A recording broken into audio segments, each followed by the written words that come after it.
Olá, meus anjos, tudo bem com vocês? Se vocês não viram meu vídeo de 50 fatos sobre mim, que eu vou deixar aqui marcado, eu contei lá que eu sou formado em publicidade e propaganda e que uma grande paixão minha sempre foi o cinema, cinematografia, construção de vídeo, videoclipe. E quando a gente junta essas duas coisas, a gente consegue começar a analisar os videoclipes, as animações, de uma maneira um pouco diferente. A gente pode entender um pouco mais de uma linguagem subjetiva que ela é utilizada, como que a multimídia ela é construída pra gente ver uma coisa, mas não necessariamente enxergar o que aquilo significa.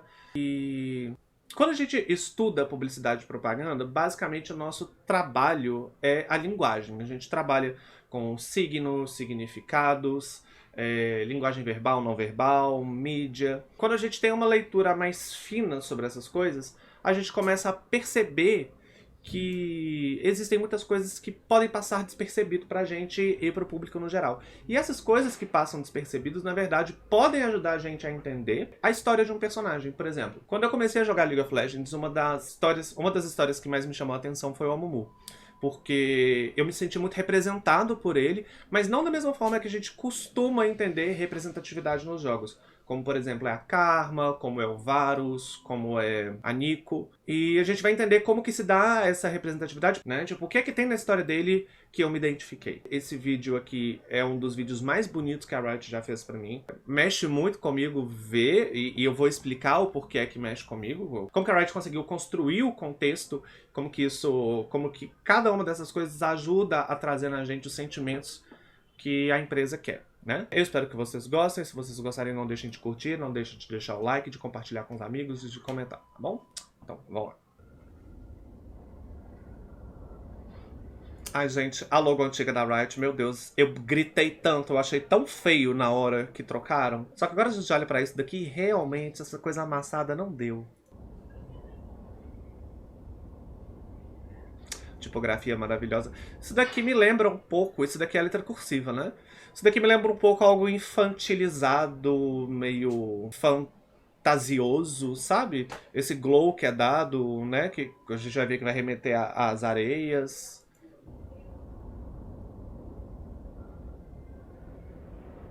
Esse portrait aqui que vai levar a gente pro personagem, como se a gente estivesse entrando meio que na história dele. A música começa exatamente quando a gente passa pelo portrait.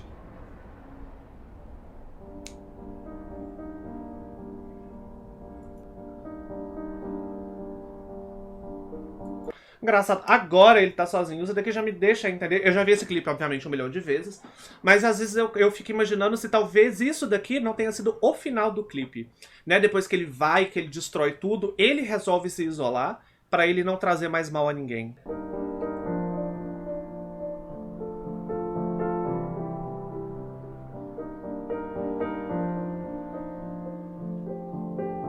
A areia sendo sempre utilizada para poder falar de tempo, para poder fazer corte, transição.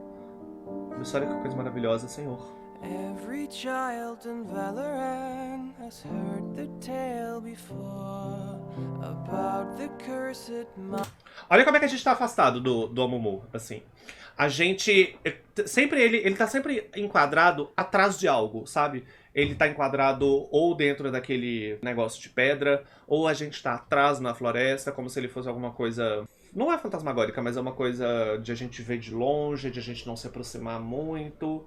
Tem muito elemento na nossa frente antes de a gente enxergar o personagem. Ele tá literalmente escondido. Quando a gente trabalha com cinema e a gente quer falar que um personagem ele tá se sentindo exprimido, oprimido, ansioso, com medo, a gente sempre utiliza o espaço todo da tela, mas coloca o personagem entre ou duas fileiras ou entre duas paredes, para ele se sentir acuado. Ele apareceu aqui acuado, ele vai aparecer aqui de novo. O lobo que representa a morte, que a gente só foi entender isso depois, quando a Kindred foi lançada, né?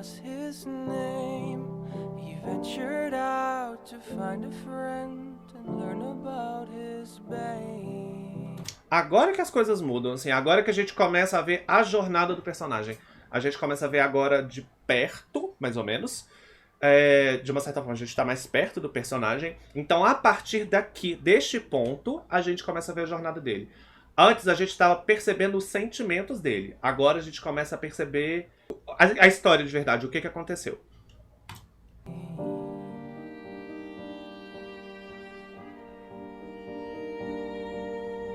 lindinho.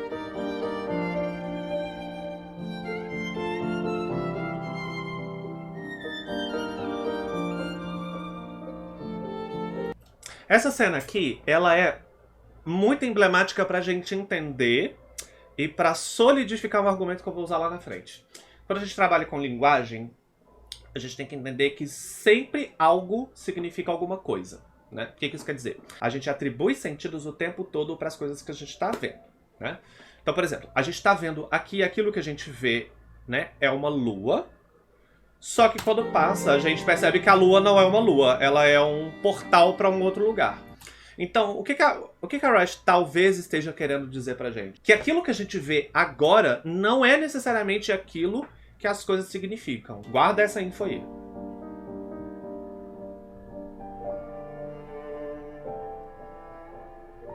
Isso daqui é total orientado de...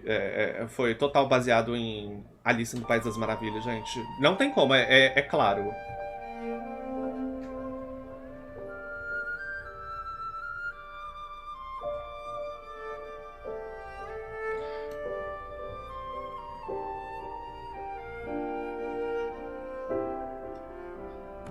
Aí ele vai descobrindo tudo aquilo, né, com ele. E olha que engraçado, quando a gente fala de ser representado por um personagem, eu vou analisar o clipe, eu não vou pensar na história do Amumu, eu não vou pensar na lore do Amumu, ele é pequeno porque ele pode ser um Yordle e tal, não sei o quê. A arte, ela tem que se resolver por si própria. Tudo bem que podem ter elementos exteriores que completem aquilo, mas quando a gente pega um livro que ele é adaptado para um filme, o filme precisa se resolver. Ele não pode esperar que o espectador leia o livro para poder entender alguma coisa. Ele tem que se resolver. Tudo aquilo que a gente vem vendo com relação a esse clipe é o fato de que a Amumu é uma criança, né? A gente não sabe se é isso, a gente não sabe se ele é o Yordle, a gente não sabe muita coisa sobre ele. Mas fato é que tudo nesse clipe é entendido como se ele fosse uma criança. Tipo, se a gente voltar aqui atrás, ele tá andando assustado por uma floresta, né? Ele anda meio shouldering, sabe? Tipo, andando assim, com medo, assustado. Então, ele tá sempre sendo mostrado como uma criança. E se você faz parte de alguma minoria, quantas vezes você já não andou assustado pelos lugares, sabe? Tipo, quantas vezes você não chegou no colégio e viu as pessoas se afastando de você? Quantas vezes você tentou fazer amigos e as pessoas não queriam ser taxados como o amigo do viadinho ou a namorada do gordo? Quantas vezes isso não aconteceu? Olha, a simbologia por trás do Amumu e a representatividade dele, ela é subjetiva.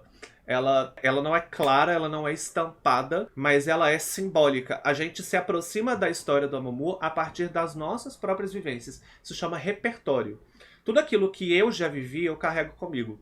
Sempre que eu vejo algum personagem, alguma coisa, alguma estrutura narrativa em que eu consiga perceber que o personagem ele se sente sozinho, isso automaticamente busca a minha infância, busca a minha adolescência, que eu fui uma criança extremamente afeminada e por isso eu tive muitos problemas para fazer amigos, e eu me coloco nessa história. Então é como se eu fosse representado pelo Amumu. Tá tudo muito colorido. No momento que ele tenta fazer alguma coisa, todo mundo se afasta, o ambiente fica mais escuro, preto e branco. Como que isso não é a história de um menino que passou por preconceito quando era criança, sabe?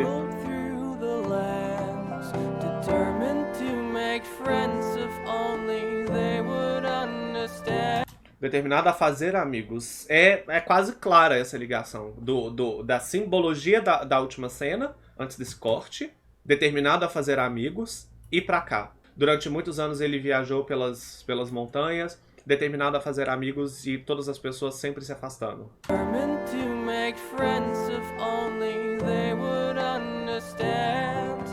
Agora a gente tem que falar de uma coisa, esse é um ponto chave no clipe. Olha o tamanho da tela que está sendo ocupado pelo vazio, pelo nada, pelo precipício, sabe? E por que tem uma porta aqui, sendo que tem como passar pelos lados? Qual que é a simbologia dessa porta? O que ele está tentando transpassar, né? A gente tem que entender que no videoclipe a imagem e o que está sendo cantado nunca estão desconectados. Elas sempre dialogam um com o outro o tempo todo. Por que que nesse precipício tentando abrir essa porta. A música fala sobre ledge of home, que é beirada, que é beira. Beira de casa, por que que o precipício seria a beira da casa do Amumu?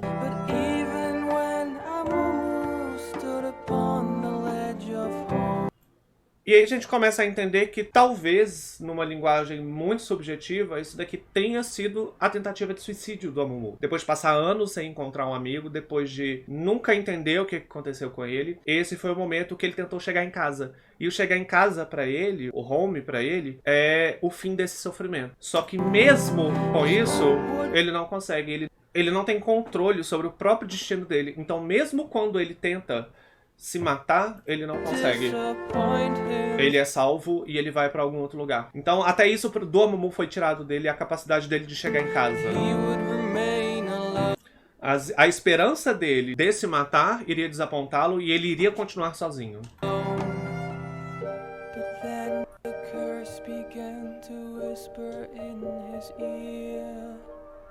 It would confirm what was Amumu's biggest fear. Eu já li em algum lugar que o Amumu, ele é uma representação da depressão com essas sombras aqui. A pessoa, quando ela lida com a doença, que é a depressão, a depressão, ela não necessariamente é aquela pessoa que tá sempre triste, ela não é aquela pessoa que tá sempre chateada, que tá naquele estereótipo do que a gente acredita que seja a depressão. A pessoa tá tentando viver, tá tentando levar a vida dela, só que o tempo todo tem alguma coisa falando pra ela que não vai dar certo, falando pra ela que... tentando puxar ela pra aquele espaço de melancolia e repressão, né? Aí ele começa a entender a maldição em cima dele.